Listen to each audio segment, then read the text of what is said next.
ഒരു തീരുമാനം എടുത്തിരുന്നു. ഇനി സ്ഥിരമായിട്ട് ഈ ഒരു പൈലറ്റും ഒരു എസ്കോട്ടും മാത്രം മതി. അത് തന്നെ വേണ്ടാന്ന് കണ്ട പറഞ്ഞതായിട്ടാണ് അറിയാൻ കഴിയുന്നത്. കറുത്ത കാറും കൂടെ ഉപേക്ഷിക്കുമോ? അല്ല, ഞാനത് പറഞ്ഞത് ഞാൻ അങ്ങനെ ഒരു വലിയ ആർഭാടത്തിൽ പോകേണ്ട ഒരാളല്ല. ഞാൻ കരുതുന്നത് ഞാൻ 30-40 വണ്ടിയായിട്ട് കോൺവോയ് ആയിട്ട് യാത്ര ചെയ്താൽ വഴിയിൽ നിൽക്കുന്ന ആളുകൾ എന്നെ നോക്കി ചിരിക്കും, ഉള്ളിലെങ്കിലും ചിരിക്കും, പരിഹസിച്ചിരിക്കും. ഇതാരാണ് അല്പന ഐശ്വര്യം വന്നപ്പോൾ അർദ്ധരാത്രി കുട പിടിക്കുന്നവനാണെന്ന് തോന്നും.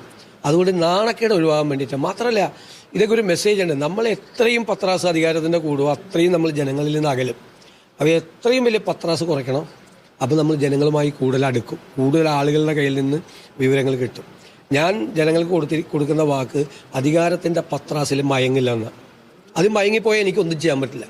അതുകൊണ്ട് ഞാൻ മനഃപൂർവ്വം നിർബന്ധിച്ച് പറഞ്ഞതെല്ലാം ഒഴിവാക്കാൻ നോക്കുകയാണ്. പോലീസ് നേരിടുന്ന വലിയ പ്രശ്നമാണ്. കാരണം മുഖ്യമന്ത്രിക്ക് Z+ കാറ്റഗറിയാണ്, വലിയ സെക്യൂരിറ്റി സംവിധാനം ആവശ്യമുള്ളതാണ്. പക്ഷേ ഞാനത് അനുവദിക്കില്ല. അത് വേണ്ട.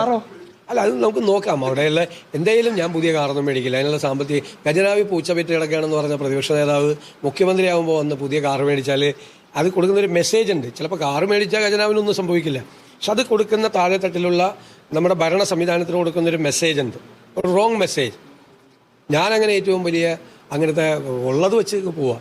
അത് ഏത് വണ്ടിയാണ് ഉള്ളതെന്ന് വെച്ചാൽ, ഏത് വണ്ടിയാണ് അവൈലബിൾ എന്ന് വെച്ചാൽ ആ വണ്ടി പോവും. പുതിയ വണ്ടിയൊന്നും മേടിക്കില്ല. തൽക്കാലത്തേക്ക് കേരളത്തിലെ ഖജനാവിലെ ഈ അവസ്ഥ മാറ്റിയെടുത്തിട്ടേ ഉണ്ടാവുള്ളൂ. അത്തരം കാര്യങ്ങൾ ഒന്നും ചെയ്യില്ല. ഉള്ള സംവിധാനം വെച്ച് അങ്ങ് പോവും. അത് മതിയെന്നേ.